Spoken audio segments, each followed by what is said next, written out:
Speaker. Next question. Sa overall savings, I just noticed na after 2015, hindi na nagkaroon ng reporting.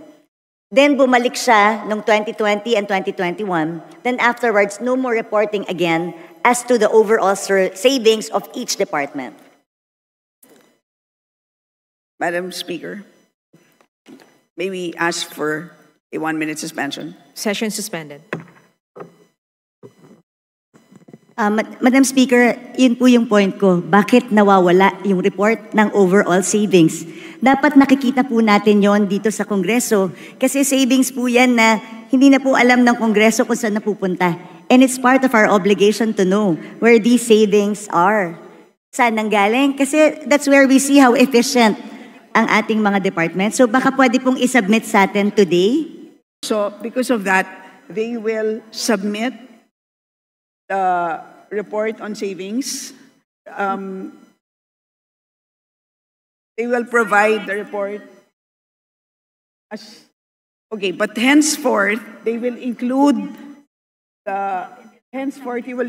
include it in the BSF moving forward. But you will submit within the week to the Committee on Appropriations, and we will copy furnish all members. You know, this is not acceptable, should not be acceptable to us. That's why we need those reports. Next question. So overall savings, I just noticed na after 2015, hindi na nagkaroon ng reporting. Then bumalik siya noong 2020 and 2021. Then afterwards, no more reporting again as to the overall savings of each department.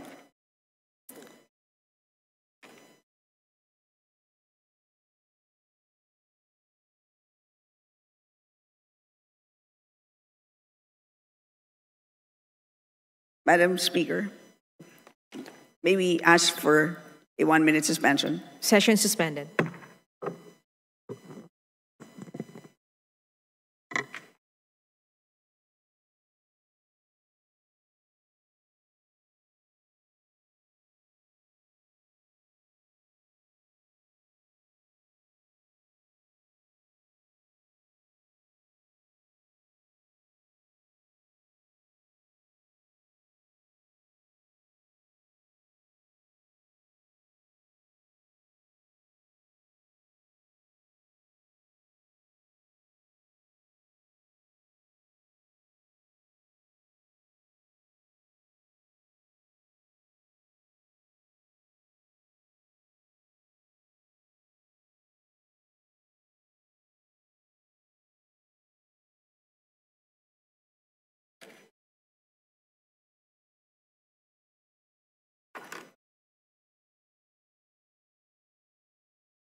So it doesn't make sense.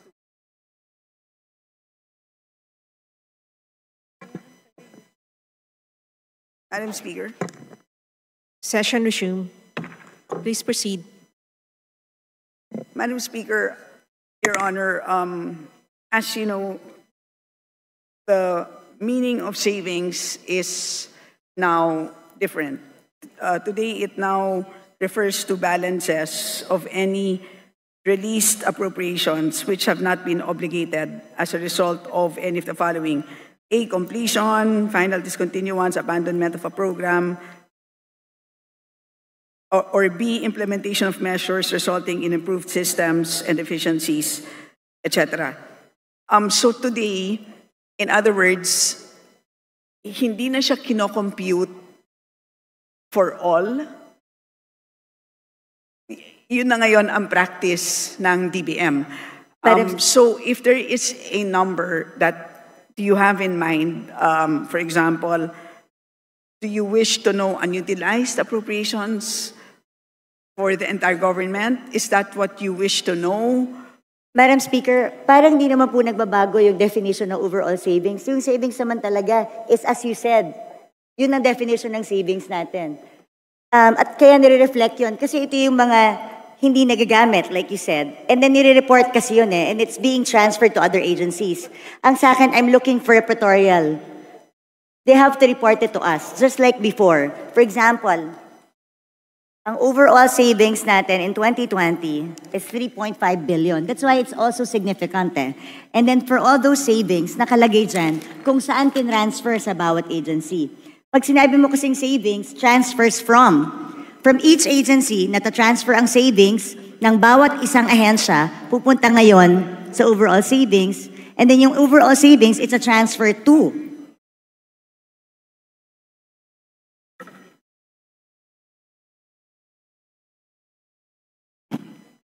Madam Speaker, it can be provided, but they don't have the figures now. Madam Speaker, yun po yung point ko. Bakit nawawala yung report ng overall savings? Dapat nakikita po natin yon dito sa Kongreso kasi savings po yan na hindi na po alam ng Kongreso kung saan napupunta. And it's part of our obligation to know where these savings are. Saan nanggaling? Kasi that's where we see how efficient ang ating mga department. So baka pwede pong isubmit sa atin today para makita po natin.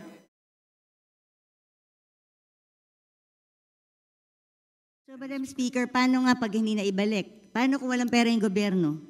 What happens now? Because ginamit natin for other things, pinambayad natin ng utang. Is that your last question, the Honorable Herrera? Well, I would like to put this on record dahil meron pa naman pong second round.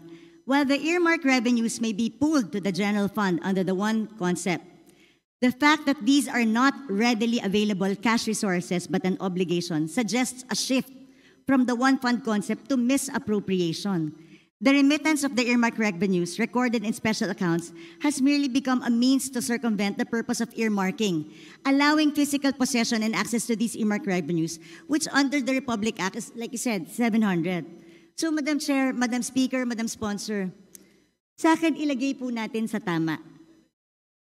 At mag-report po tayo. Marami po tayo. Pwede po natin lagyan ng special provision na i-report sa atin kailan nila hiniram ang pera. Because hindi ko po talaga matanggap na pwedeng gamitin po yung pera na in-earmark natin for a specific thing, kahit ba hinihiram lang ito sandali. Like I said, hindi ba to parang DAP that was declared unconstitutional by the Supreme Court?